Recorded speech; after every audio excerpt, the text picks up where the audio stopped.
Ladies and gentlemen, announcing the arrival of the President of the Republic of the Philippines, Rodrigo Roa Duterte.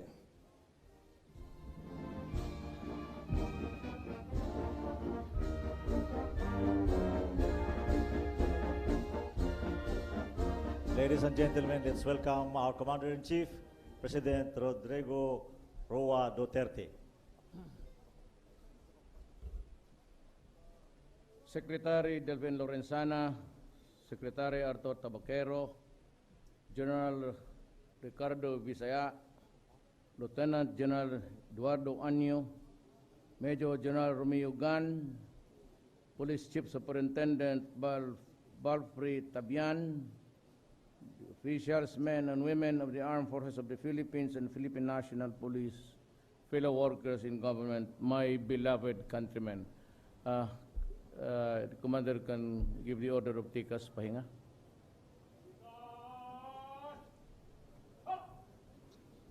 I just came from a briefing from your officers, and I am happy with the non-military and military efforts that you have given to the country, the Republic of the Philippines. I would like you to know that it is with gratitude that I thank you for the service that you have extended to the country. Meron tayong development sa ating bayan. I know that it is medyo resistant kayo to accept it because of the historical yung sakit. Maraming namatay sa inyo, pero marami ring namatay sa mga komunista. But as President, I have to seek peace for our country. Not only with the communist insurgency, but doon rin sa Muslim insurgency. Mahirap tanggapin na mukhang ang labas niyan is patawaran ng lahat. Alam ko medyo hindi madali tanggapin yan. But as a President and Commander-in-Chief, I have to think of the Republic of the Philippines and the whole of the people in this country. Hindi pwede na estudyante pa ako, pati hanggang ngayon, nagpapatayan. And we continue to lose men, good men, mga sundalo, pati police until now. Siguro, ayawan ko kayong sa military, but kayong mga police. Walang opisyal dito sa Republika who has defended you and took care of you nung mayor ako sa Davao. From the time that you are being charged up to the time performance of duty, that's what I'm telling you. Hanggang suspend kayo, hanggang mawalaan kayo ng trabaho, hanggang ma-reinstate kayo. I never allowed any police officer or the ordinary patrolman to go to prison for performing the duty. I would like to reiterate now that policy and to include the members of the Armed Forces of the Philippines na basta magtrabaho lang kayo in accordance with your mandate, wala kayong problema. Wala talaga kayong problema because I will be there. Sinabi ko sa SONA to be with you. I will protect you. And I will answer for the things that I ordered na gawin mo. Sinabi ko, ito yan, gawain mo yan. At ikay nakakaroon ng kaso, masabit ka, wala ka talagang problema. Forget about the problem because I will answer for you personally and officially. Una na tayo mag-usapan ng mga ordinary na hindi karapat-dapat na gawin ng isang army o isang police. Because we are not here to oppress people. We are here to protect them. At yung mga sa labas sa trabaho, talagang sorry, wala akong pakialam. But dito sa ating kapakanan ng ating bayan, maasahan ninyo yan.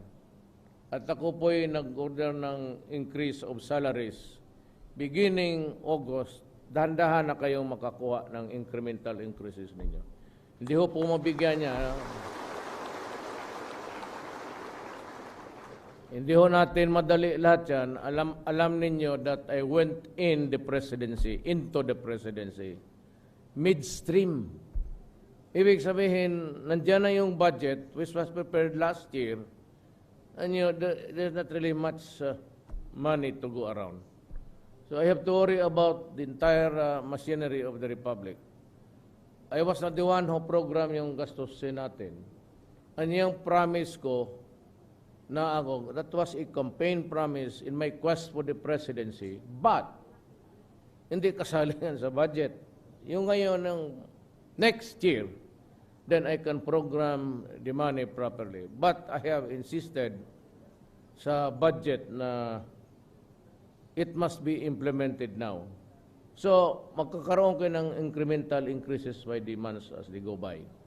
Until such time that I'll be able to make my promise to really dublado na yung sweldo nyo. Kayo lang talaga ang nauna because I know your sacrifice. Kaya ko mahal ang pulis kasi alam ko na mamatayan pati sundalo in the performance of duty. Kasi kung baga gulo, kayo naghahanap ng gulo sa buhay ninyo. So eventually, you go out to patrol in the mountains, you go after the communists. Ayan, naghahanap ka talaga ng kamatayan dyan. And I know that because ako, I rose from the rank. At hindi naman ako namumulitika, anak rin ako ng mahirap. And my father was also, in his time, a military man. So naintindihan ko yung laro ng panahon. Basta magtrabaho lang kayo, wala kayong dapat, do not worry. I will not abandon, maski to the last man, 11,000, 120. Police. To the last man, protektado kayo. Hindi ko kayo pababayaan. At ito namang ating, we have to seek peace. Not only with the communists. We have to insist on peace, even sa ating mga Moro na kapatid. So, gano'n rin. As I talk to the communists, I will talk to the MI, MN, and all the armed groups there. Hindi kasali ang Abu Sayyaf. I will not talk with criminal groups. Hindi dapat pag-usap. Only with those with an ideology. Total kasi hangarin nila. The reason why we treat them not really as down to the kalaban because kaya nga nag-rebuilding sila because they think that they can have a better life. Filipinos can have a better life under them, which is crazy. That's why you are fighting them. And hindi naman papaya because the constitutional mandate belongs to this government, not with them. Kaya yan tangang hindi pwede talagang pag-usapan. Pero yung mga kriminal, wala talaga. You have to destroy them. There's no other choice. There's no ideology. There's not a program of government for the people. There is not an alternative nga, sige, kami ang ilagay kasi ito yung aming magandang paraan sa gobyerno. Nothing of the sort. So, itong mga, those who would want to destroy the country, those who would want to destroy the next generation, nandyan na sa boundary yung mga anak natin. Mabata dyan. They are there, kasi tayo, halfway kayo middle age na. Some of you are in the 20s, but palabas na tayo. Kami palabas na talaga. We cannot hand over to the next generation ang problema ng droga kasi malawak. Before, I've said to your officers, I was a whipping boy sa Davao City. I was bruited about, attack and criticized na nag-extrajudicial killing marami. Ang anil ko kasi, sinabi ko na nung naupo ako ng mayor, kayong mga hold-upper, kidnapper, lahat ng criminals, at ang mga durugista, umalis kayo ng Davao. Kasi pag hindi, papatayin ko kayo. Ngayon, what's covered by TV and everything. Ngayon, anong order ko? Talagang papatayin ko kayo. Droga. Nung ako ang sinasabi ninyo, nakapokus lang ang kamera ng Pilipinas sa akin yung hardliner na extrajudicial killer. I was criticized by the human rights until now sa Senado. Ay, hindi naman directly, but yung pa-off tangent na salita. Eh, kung, ito to, totoo yan. Huwag mo nang magdramahin dyan. Talagang papatayin kita itong droga. Kasi wala nang ginawa. Nung naging presidente ako, inipit ko na lahat. Hindi ko man alam kung ito kalawak. Nung inipit ko na lahat sa gobyerno, lumabas na. So how many? 130? No. We are counting 150 now surrenderies na users. But a user is a poser. Pero na lang kung anak ka ni Ayala o ni Consonghe o ni Gokongwe, pag nalulong ka sa droga, maghanap ka ng tao na isusuporta sa bisyo mo. Then the other idiot will also contaminate. And this has happened. PDEA said that we have 3 million. 2 years ago, came out with the statement that there are 3 million plus addicts. Ponder on it. Tulugan niyo. Sleep on it. Isipin niyo kung anong epekto ng bayan. I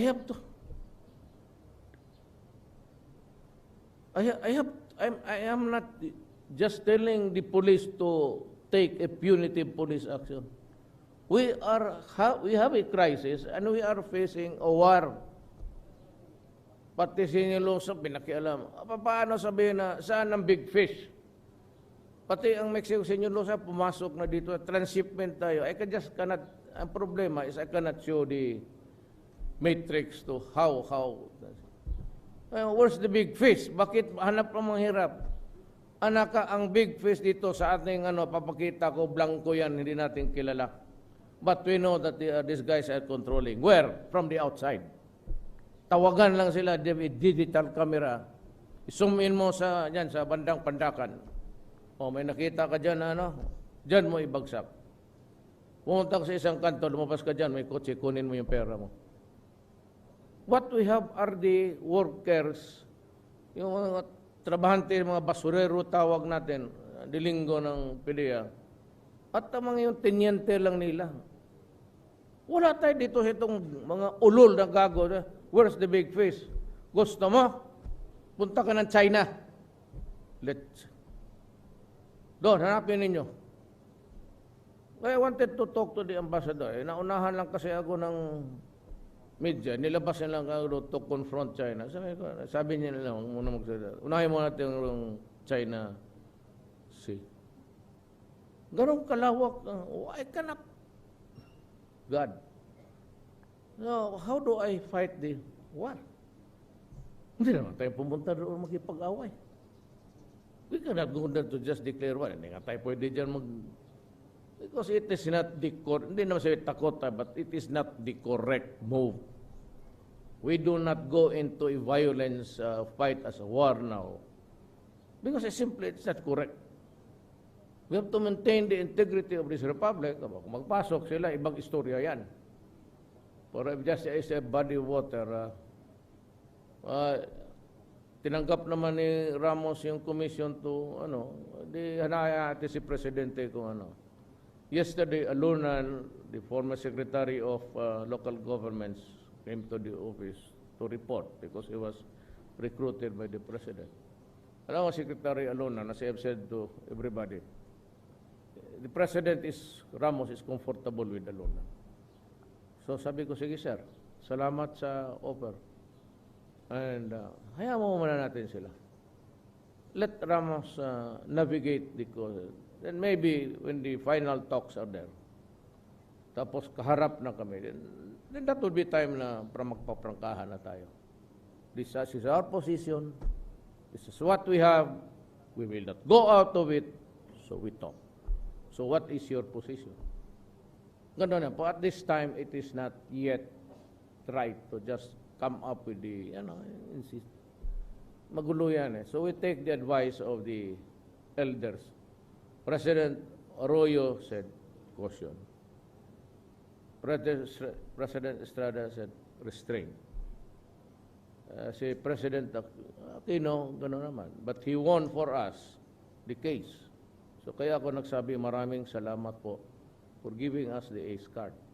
It was he who filed, it was upon his instructions.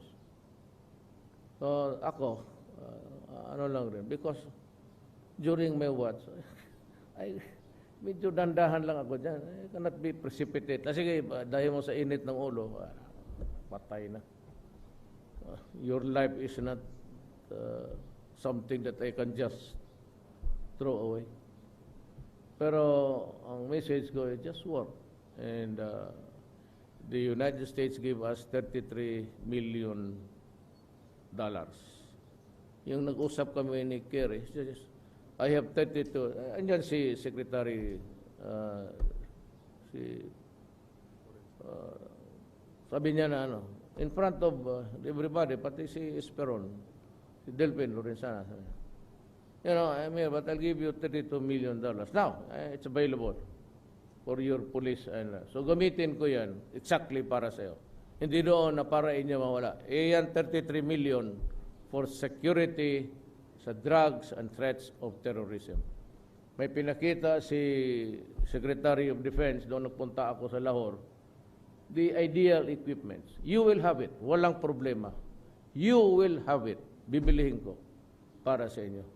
The best armaments to fight the enemy. Ngayon, mag-issue ako ng warning sa komunista. I was informed just this before I came out na may inambos na apat na kapugo. Isang patay, 3 yung sugatan. Kaya tinawagan ko yung congressman nila sa left, komunista rin yan, pati si Bebot, yung negotiator. Sabi ko, kausap ko yung congressman, sabi ko, ano ba to? Are we into this truce or are we not? Sinabi ko sa kanila, give me an answer by tonight because pag tomorrow wala, tatanggalin kong balik tayo sa away. Kung yan ang gusto ninyo, if you do not honor and you kill a single soldier or a capco, who is also a soldier of the Republic, sabi ko, kalimutan na natin to. Fight na lang.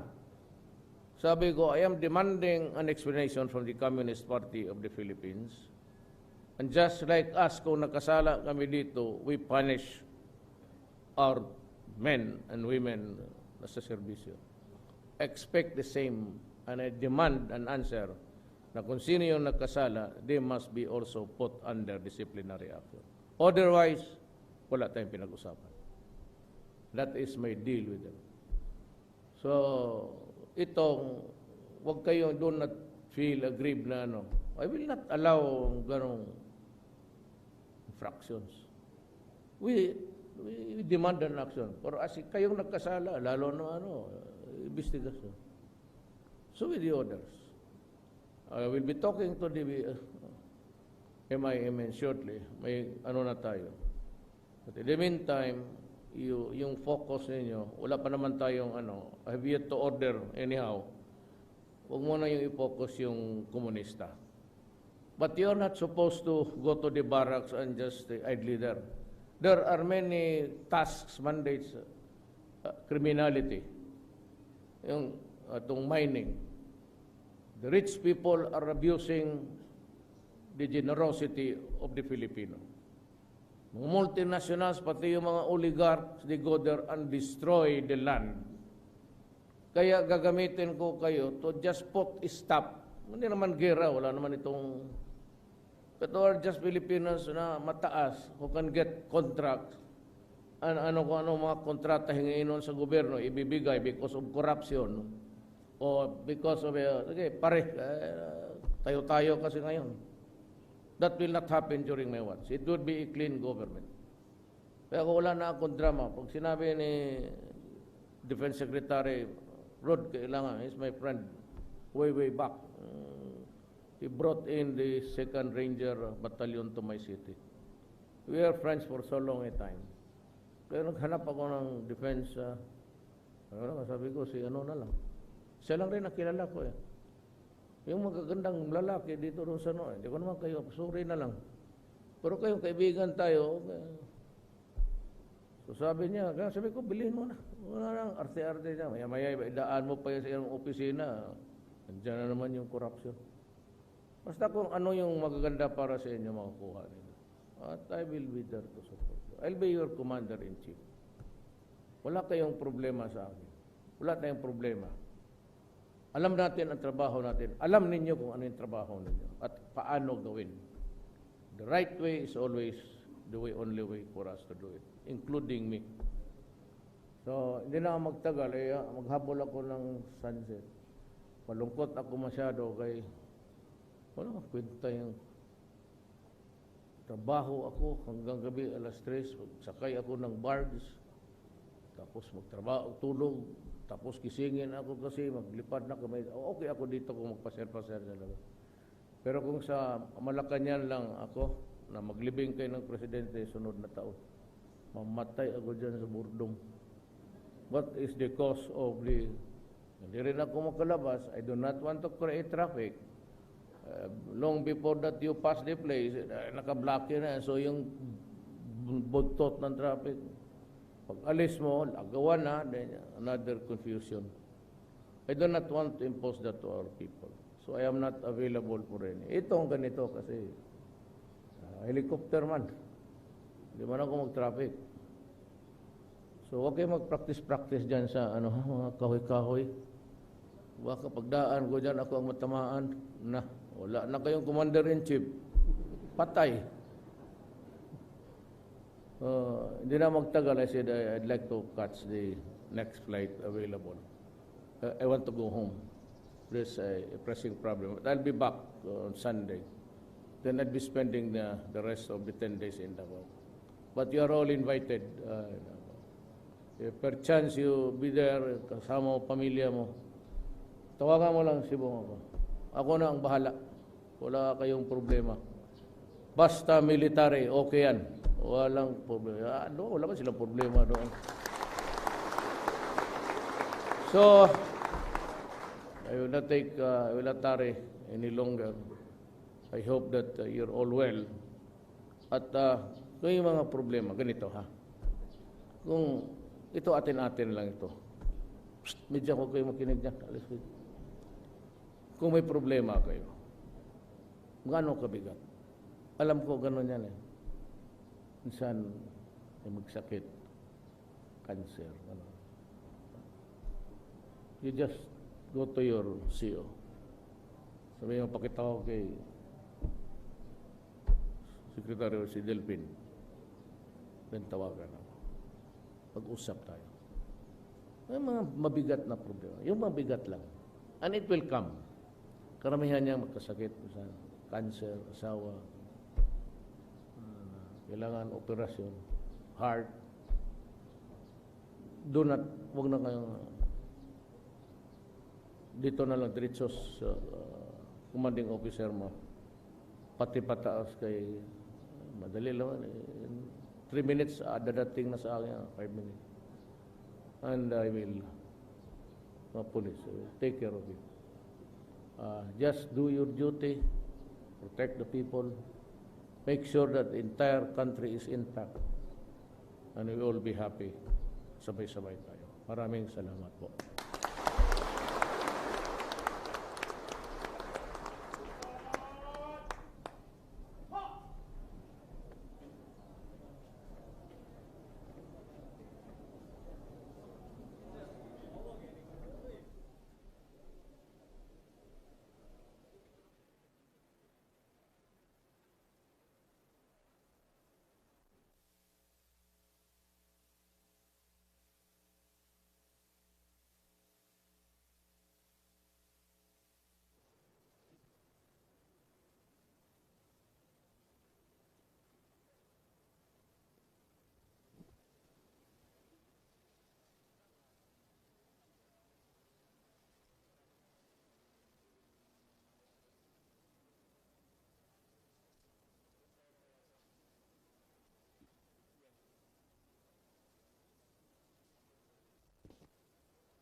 tayo para sa pag-asenso. Ikaw at ako, tayong lahat kay Rodrigo Duterte, para sa tunay na pagbabago.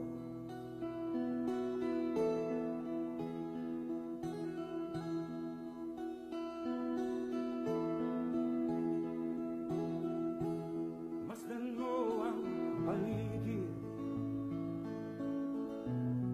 alamang mga krimen, rape, droga at mga nakawan, dapat nga mapigilan.